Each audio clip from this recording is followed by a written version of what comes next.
अपने चेहरे को बदलना तो बहुत मुश्किल है। दिल बहल जाएगा, आईना बदल कर देखो। नमस्कार, आदाब। मैं नाजिम नकवी आपके समक्ष आपके साथ। दोस्तों, आजकल फिर एक चर्चा जोरों पर है। एक बहस हर तरफ हो रही है और हमें लगता है कि इस सरकार ने कुछ खास लोगों को काम पर लगा रखा हुआ है। काम है कि लोगों को एक नई बहस में झोंक देना। ऐसी बहसें जिनमें लोग अपने आप से भी ये पूछने लगें कि आखिर ये कैसे हो सकता है। इसी का नतीजा है कि सरकार के बीच से एक विमर्श निकल कर आया है, एक फुलझड़ी छोड़ी गई है कि संविधान बदला जाएगा। ये देश, इसका लोकतंत्र एक किताब से चलता है जिसे हम हमारा संविधान कहते हैं, जिसे भारत के लोगों ने बनाया है। कहते हैं वी द पीपल। और ये तब बनाया गया जब दुनिया के बड़े बड़े राष्ट्रों को लगता था और उनका सवाल था कि क्या हम एकजुट रह पाएंगे। लेकिन हम ये कर ले गए।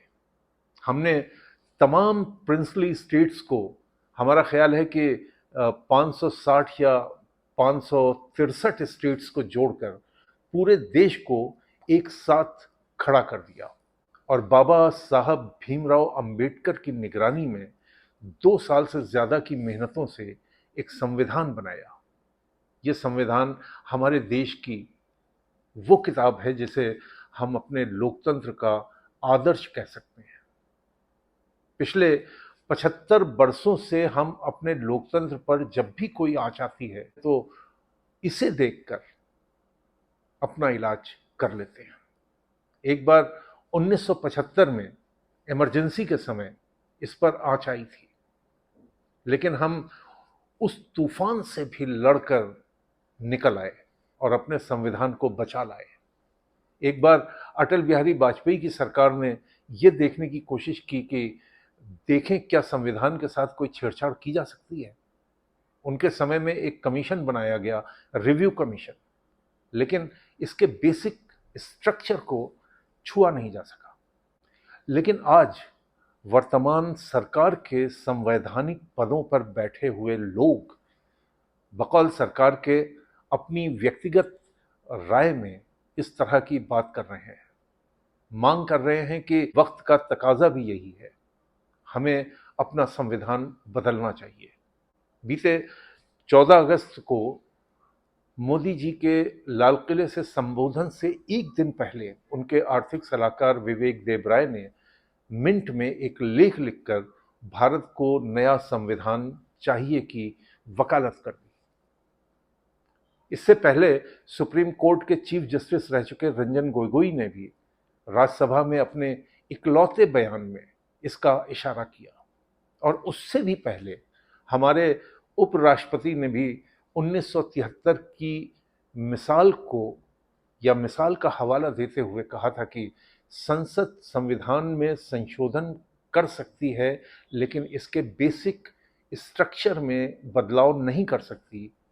इसे देखते हुए मेरे लिए ये कहना मुश्किल है कि हम लोकतांत्रिक देश में रह रहे हैं, डेमोक्रेटिक कंट्री में रह रहे हैं। जिनको नहीं मालूम, उनकी जानकारी के लिए 1973 में 13 जजों की एक बेंच ने 6-7 से एक फैसला दिया था जिसमें यह माना गया था कि इस देश में सब कुछ बदल सकता है, लेकिन जो संविधान का मूलभूत ढांचा है उसमें बदलाव नहीं किया जा सकता। इन 13 जजों में हमारे आज के चीफ जस्टिस चंद्रचूड़ जी भी शामिल थे। उस समय एक जज के रूप में शामिल थे। बहरहाल ये मूलभूत ढांचा क्या है? वो ये है कि यहाँ की जुडिशरी इंडिपेंडेंट है, संसदीय लोकतंत्र है, सेकुलरिज्म है, फेडरलिज्म है। इनको बदला नहीं जा सकता। इस पर हमने बातचीत की प्रशांत भूषण जी से, जिन्हें देश में इंसाफ की आवाज़ बुलंद करने वाले वकील के रूप में जाना जाता है। और दिल्ली यूनिवर्सिटीज़ के प्रोफेसर डॉक्टर लक्ष्मण यादव से, जिन्हें आपने सोशल मीडिया की चर्चाओं में हिस्सा लेते देखा होगा, बहुजन आवाज़ के हिमायती, अपनी ईमानदार सोच के साथ। प्रशांत जी से हमने पूछा रंजन गोगोई के बारे में और उनकी सोच के बारे में। हाँ, मतलब देखिए, ये तो साफ है कि सरकार इस बेसिक स्ट्रक्चर डॉक्ट्रिन से आहत है।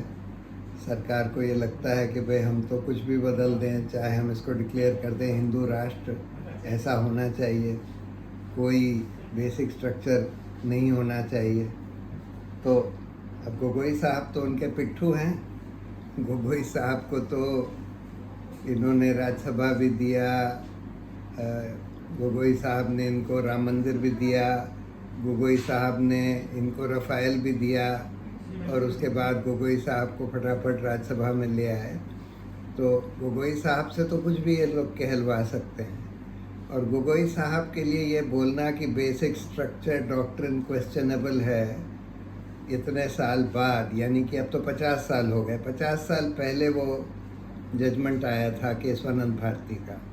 50 साल में कई सारे कॉन्स्टिट्यूशनल अमेंडमेंट्स उसी आधार पर स्ट्राइक डाउन हो चुके हैं, बेसिक स्ट्रक्चर डॉक्ट्रिन के आधार पर। कम से कम 10 सुप्रीम कोर्ट के कॉन्स्टिट्यूशन बेंच के जजमेंट्स हैं जो बेसिक स्ट्रक्चर डॉक्ट्रिन को अफर्म करता है, और बहुत सारी चीज़ों को, सेकुलरिज्म वगैरह को कहता है कि बेसिक स्ट्रक्चर है। उसके बाद अगर आज गोगोई साहब, फॉर्मर चीफ जस्टिस, अगर ये बात कर रहे हैं, तो मेरी राय में इससे बेहूदी बात तो कोई हो ही नहीं सकती। यही दिखाता है कि गोगोई साहब को कोई कॉन्स्टिट्यूशनल नॉर्म्स, कोई जुडिशल नॉर्म्स को फॉलो करने का कोई मतलब ज़रा भी उनकी इच्छा नहीं है। जो उनको सरकार कहे वही कहने के लिए वो तैयार। चीफ जस्टिस रहते हुए, ये सब जानते हुए कि कम से कम 10 कॉन्स्टिट्यूशन बेंच जजमेंट्स आ चुके हैं केशवानंद भारती के बाद, और फिर कहना कि भाई बेसिक स्ट्रक्चर डॉक्ट्रिन क्वेश्चनेबल है, आज की डेट में ये यही दिखाता है कि इस आदमी को कोई जुडिशल नॉर्म्स, कॉन्स्टिट्यूशनल प्रोपराइटी, किसी का कोई आइडिया नहीं है, या फिर सरकार के इशारों पर कुछ भी कहने के लिए तैयार है। विवेक देबराय के लेख पर और उनके बारे में प्रशांत जी ने क्या कुछ कहा? देखिए, संविधान तो तब बदला जाता है जब कोई रेवोल्यूशन होता है। कोई मान लीजिए नॉन डेमोक्रेटिक संविधान चल रहा है किसी देश का, और उसके बाद वहाँ कोई पीपल्स रेवोल्यूशन होता है, तब फिर एक डेमोक्रेटिक कॉन्स्टिट्यूशन लाया जाता है। लेकिन ऐसा होता हुआ तो हमने हार्डली कहीं देखा है कि कोई डेमोक्रेटिक कॉन्स्टिट्यूशन कहीं आया हो, लोकतांत्रिक कॉन्स्टिट्यूशन, और उसको पलटा गया हो कोई रेवोल्यूशन के द्वारा। मुझे तो ऐसा कोई मिसाल नहीं पता है। और विवेक देबरॉय के बारे में तो जितना कम कहा जाए उतना अच्छा है।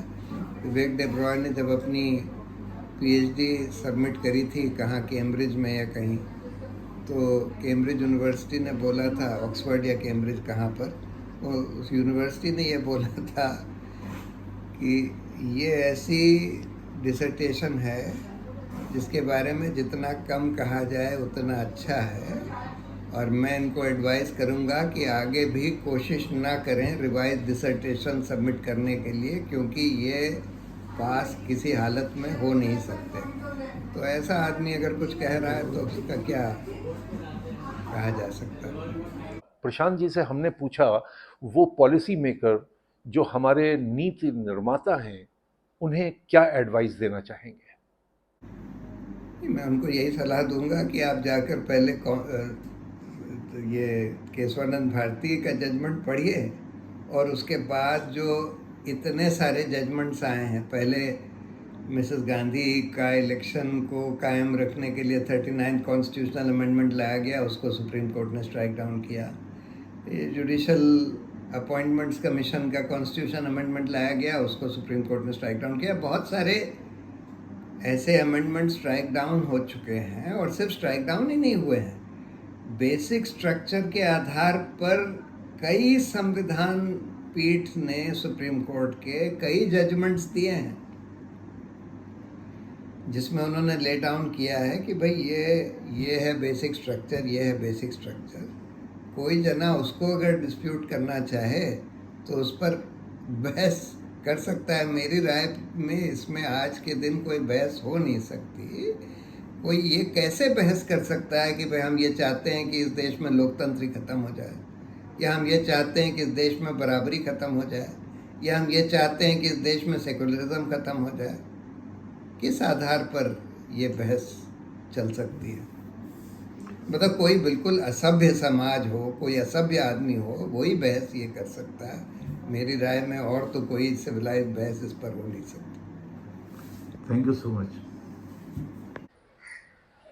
हम जानना चाहते हैं कि जो संविधान है उसमें जब वो बना था तो क्या प्रक्रिया थी, बहुत संक्षेप में अगर आप बताएं तो। संविधान के बनने की प्रक्रिया तो बहुत लंबी और बहुत विस्तृत है। पूरे देश भर के लोगों के अलग अलग तबके, अलग अलग पृष्ठभूमि, और इससे चुन करके लोग प्रतिनिधि के तौर पर शामिल किए गए। कई अलग अलग कमेटियां बनती हैं, और उनमें आप गौर करेंगे कि एक प्रारूप समिति बनती है, और उसकी अध्यक्षता डॉक्टर BR अम्बेडकर को करने की जिम्मा मिलता है। और बाकी एक पूरी सभा है जिसमें आदिवासियों का प्रतिनिधित्व करने के लिए अगर जयपाल सिंह मुंडा हैं, तो दूसरी तरफ महिलाओं के प्रतिनिधि हैं, फिर दलितों के बीच के प्रतिनिधि हैं, और देश भर के अलग अलग तबकों के लोग। लंबी बहस होती है, 2 साल 11 महीने 18 दिन हम कहते हैं। उसमें हर एक मुद्दे पर, यानी गौर करें कि संविधान की प्रस्तावना में पहला शब्द क्या होगा, यानी भारत का संविधान शुरू कहाँ से होगा, इसको लेकर बहस होती है। और ये बहुत दिलचस्प वाकया है, और जो मौजूदा हालात हैं इसमें इस बात का जिक्र करना बहुत ज़रूरी है कि जब सुझाव मांगे गए तो एक मशवरा ये था कि भगवान के नाम से शुरू किया जाए, एक मशवरा था कि खुदा के नाम से शुरू हो, किसी भी रिलीजियस टर्म से शुरू हो। डॉक्टर अम्बेडकर ने इस पर कहा कि वोटिंग होगी, और वोटिंग में ये सारे जो रिलीजियस टर्म थे ये हारते हैं, और we the people of India, यानी हम भारत के लोग। इससे संविधान शुरू होता है। नागरिकता क्या होगी, अधिकार क्या होंगे, मूल अधिकार, कर्तव्य। देश असल में नया भारत जो बनना है वो कैसे बनेगा, इसका रास्ता क्या होगा, जितनी भी खाइयां गैर बराबरियां हैं इस मुल्क में अब तक रही हैं, इनको कैसे हम दूर करेंगे और एक मुकम्मल मुल्क कैसे बनाएंगे, इसका एक पूरा दस्तावेज है भारत का संविधान। इसलिए मैं कहता हूं कि भारत का संविधान बहुत मेहनत से, बहुत दूरदर्शिता से और बहुत जिम्मेदारी से बनाया गया एक दस्तावेज है। कि जिसमें औपनिवेशिक मानसिकता है, इसको कैसे देखते हैं आप? देखिए, औपनिवेशिक मानसिकता के सवाल पर पहली टिप्पणी तो ये किया जाए कि जब पूरा मुल्क आज़ादी की लड़ाई लड़ रहा था कि औपनिवेशिक सत्ता को इस देश से बेदखल करना है और हमें जमहूरियत को इस देश के लोगों के लिए फिर से खड़ा करना है, उस समय ये सारे लोग जो आज वकालत कर रहे हैं इस बात का कि संविधान औपनिवेशिक मानसिकता का है, वे सारे लोग, उनकी विचारधारा के लोग, वे सारी ताकतें औपनिवेशिक ताकतों के साथ गोलबंद थे। कोई उनके लिए मुखबिरी कर रहा है, कोई उनकी पेंशन पर जी रहा है, कोई उनके लिए कह रहा है कि हम यहाँ के लोगों को समझाएंगे कि वो आपका विरोध ना करे। कोई भारत छोड़ो आंदोलन हो रहा है, कोई जंग आज़ादी का आंदोलन हो रहा है, तो उसमें साथ नहीं खड़ा है। और आज वो कह रहे हैं कि भारत के संविधान में औपनिवेशिक पुट है। तो एक तो ये इसकी टिप्पणी है, एक प्रतिक्रिया ये है। दूसरी बात यह है कि डॉक्टर अम्बेडकर या पूरी संविधान सभा इस बात की पड़ताल करती है कि जैसे दुनिया अपने उसूलों पर, अपने संघर्षों से जहां तक पहुंची है, अगर हम उस समय कोई एक नया दस्तावेज बना रहे हैं तो हम दुनिया भर की अच्छी चीजों को लेकर के वहां भारत की अपनी बुनियादी जो जरूरतें हैं यहाँ की जो परंपरा है, रवायत है, इनसे जोड़ करके एक मुकम्मल दस्तावेज बनाए। तो इसमें जो न्याय का पक्ष है, समता का पक्ष है, कल को तो ये भी कहा जा सकता है कि भाई लिबर्टी, फ्रेटर्निटी और इक्वालिटी का टर्म तो फ्रेंच रिवॉल्यूशन से आया है। तो हम कहेंगे नहीं भाई, वो फ्रेंच रिवॉल्यूशन से मॉडर्न एरा में आया। उसके पहले हमारे यहाँ भी बहुत अलग अलग तरह का रहा है। बुद्ध हमारे यहाँ भी रहे, जस्टिस का कंसेप्ट हमारे यहाँ भी है। तो ऐसा कोई कह दे कि वो औपनिवेशिक है, मेरा मानना है कि औपनिवेशिक नहीं है। वो इस देश की नब्ज को पकड़ करके और ये बात वो लोग भी कहते हैं, मुझे हास्यास्पद लगता है जो कहते हैं कि दुनिया एक ग्लोब है, परिवार है, वसुधैव कुटुंबकम। तो फिर अब कुटुंब में से कुछ चीज ली गई है तो औपनिवेशिक कैसे है? मेरा मानना है कि वो भारत का संविधान यहाँ के लोगों की नुमाइंदगी करता है। और इवन भारत का संविधान ये भी जगह देता है कि अगर आपको समय के हालात के बदलने पर कोई चीज बदलने की गुंजाइश हो तो इन इन प्रक्रियाओं से आप भारत के संविधान में कुछ संशोधन कर दीजिए।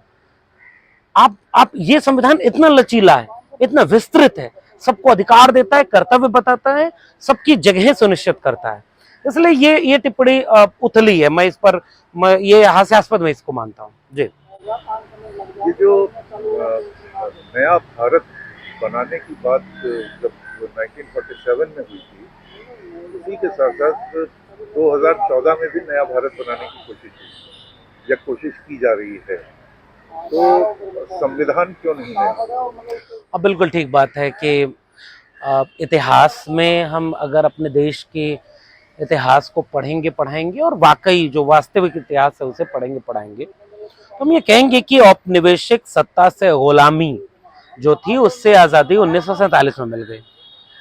लेकिन मैं फिर से कह रहा हूं ना कि जो लोग औपनिवेशिक ताकतों के साथ थे वो क्यों मानेंगे कि भारत में लोकतंत्र 1950 में लागू हो गया? तो जैसे लोकतंत्र चाहिए था उसके लिए तो 26 जनवरी 1950 में लागू हो गया। जो लोकतंत्र में भरोसा ही नहीं रखता, अपने ख्याल के जरिए, अपने संगठनों के जरिए वो बांटने में भरोसा रखता है, वो लोगों को लड़ाने में भरोसा रखता है, वो ये नहीं मानता था। और वो एक धर्म, एक जाति, मैं बार बार कह रहा हूं धर्म ही नहीं, धर्म दिखाने का चेहरा है, उसके पीछे एक जाति है, एक तबका है, पुरुष है, कास्ट मेल हेजेमनी का जो एक विचार है जिसका प्रतिनिधित्व आरएसएस करता है। वो हमेशा ये मानता है कि ये संविधान हमारा नहीं है, क्योंकि इसने तो सबको बराबर का हक दे दिया।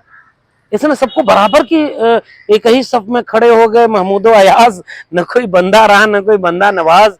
भारत का संविधान तो कुछ कुछ वो कर दिया।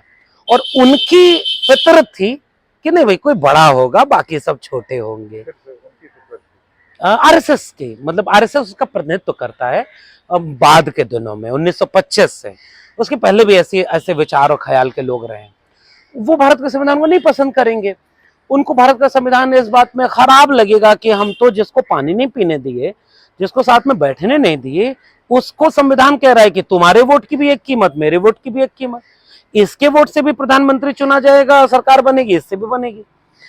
जिन्होंने कहा कि आपको शिक्षा का अधिकार नहीं है, भारत का संविधान कह रहा है कोई भी पढ़ सकता है। जो ये कह रहे थे कि जमीन खरीदने का मालिकाना हक सबको नहीं होगा, भारत का संविधान कह रहा है कि कोई भी खरीद सकता है, आदिवासी इलाकों और उन सबको छोड़ के। इसलिए भारत के संविधान को कैसे कबूल करेंगे? इसलिए वो उनके लोग ये कहते हैं कि भारत 2014 में आजाद हुआ। इसलिए वो लोग चाहते हैं कि भारत के संविधान को बदल दिया जाए। ये संविधान सबको बराबर करता है, हमें ऐसा संविधान नहीं चाहिए। हमें मनुस्मृति वाला संविधान चाहिए जिसमें कोई बड़ा कोई छोटा हो और कोई चलाने वाला हो, बाकी सब चलने वाले हो। संविधान कहता है कि हर एक शख्स जनता है, भारत का रहने वाला हर एक नुमाइंदा अगर इन शर्तों को मानता है तो वो भारत का नागरिक है और वो बराबर है। इनका मनुस्मृति कहती है कि नहीं, सब बराबर नहीं है। एक तबका होगा जो किसी की हत्या कर दे तो भी उसका गुनाह माफ होगा, और बाकी लोग अगर मुख्य सड़क पर चल रहे हैं पानी पी लेंगे तो उनको सजा मिलेगी। एक तबका होगा जो पाखंड अंधविश्वास फैलाएगा, फिर वे पूजनीय होगा, मंदिर में जाएगा, दान दक्षिणा खाएगा। एक तबका होगा जिसे मंदिर में नहीं जाने देंगे, तालाब का पानी नहीं पीने देंगे। और ये कोई बहुत हजार साल पीछे तक मत जाइए इस सच को देखने के लिए। इंद्र मेघवाल बच्चा राजस्थान का अभी 4-6 महीने पहले 2022-23 का भारत ये है। रोहित वेमुला 2020-21वीं सदी का भारत है। रोहित वेमुला का, पायल तड़वी का, इंद्र मेघवाल का, हाथरस की बेटी का, दूल्हा अगर घोड़ी पर जाएगा मारा जाएगा, ये 21वीं सदी का भारत है, कोई बहुत पुरानी बात भी नहीं कर रहा है। भारत का संविधान अभी पहुंच रहा है ताकि ऐसी घटनाएं कम हो, लेकिन जो चाहते हैं कि भारत का संविधान बदल दिया जाए ताकि ऐसा ही भारत फिर से बने, तो उन पर क्या ही टिप्पणी की जाए। मैं चाहूंगा कि संविधान थोड़ा और मजबूत हो ताकि उनको समझाया जा सके कि ये मुल्क क्या है। जी, एक चीज, एक आखिरी क्वेश्चन प्रोफेसर, कि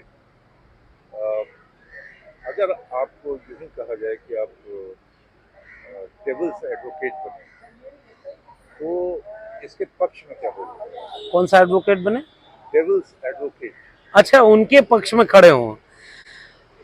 अब मैं तो एक बात कहूंगा कि पक्ष भी चुनना अगर हो तो अब किसी एक शर्त मैं रखता हूँ मनुष्य होने का, इंसान होने का, कि उस वो शख्स इंसान है कि नहीं, ये इस बात से तय होगा कि उसके जहन में क्या ख्याल है। मिसाल के तौर पर किसी के दुख में वो दुखी है कि नहीं, किसी के सुख में वो सुखी है कि नहीं, इससे राष्ट्र बनता है। एक राष्ट्र केवल भूगोल से नहीं बनता, लोगों से नहीं, उनके लोगों से बनता है, और लोग जब होते हैं तो सब लोग होते हैं। मैं किसी भी विचार, ख्याल, या मैं कहूंगा कि आपको आरएसएस की पैरवी करनी है या बीजेपी के अच्छाई को देखना है, मुझे लगेगा कि मैं जैसे एक शर्त अगर रख दूंगा कि वो इंसान है कि नहीं, इसका इसका इसका इसका इसका पैमाना ये हो जाएगा कि वो जाति, धर्म, भाषा, क्षेत्र, इन सब पर बांटना चाहते हैं या जोड़ना चाहते हैं।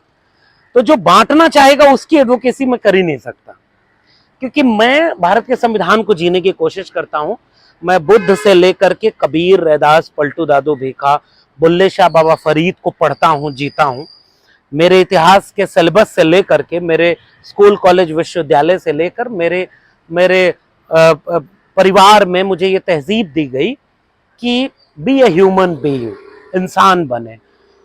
बुद्ध, कबीर से लेकर के वो फूले, अंबेडकर, पेरियार तक आता है जब, और भारत के संविधान तक आता है, तो शर्त ये रखता है कि आप इंसान बने। और इंसान बनने का तकाजा केवल इतना है कि आप हिंसा को सेलिब्रेट नहीं करेंगे, आप दंगे की पॉलिटिक्स नहीं करेंगे, आप जातियों के बीच खाई को बढ़ाएंगे नहीं, आप बराबरी की दुनिया बनाना चाहेंगे। इसमें सब खूबसूरत ढंग से एक दूसरे से मिल कर रहे हैं। जो इसको नहीं, जिसका ख्याल ये नहीं है, उसकी एडवोकेसी मुझसे नहीं हो पाएगी।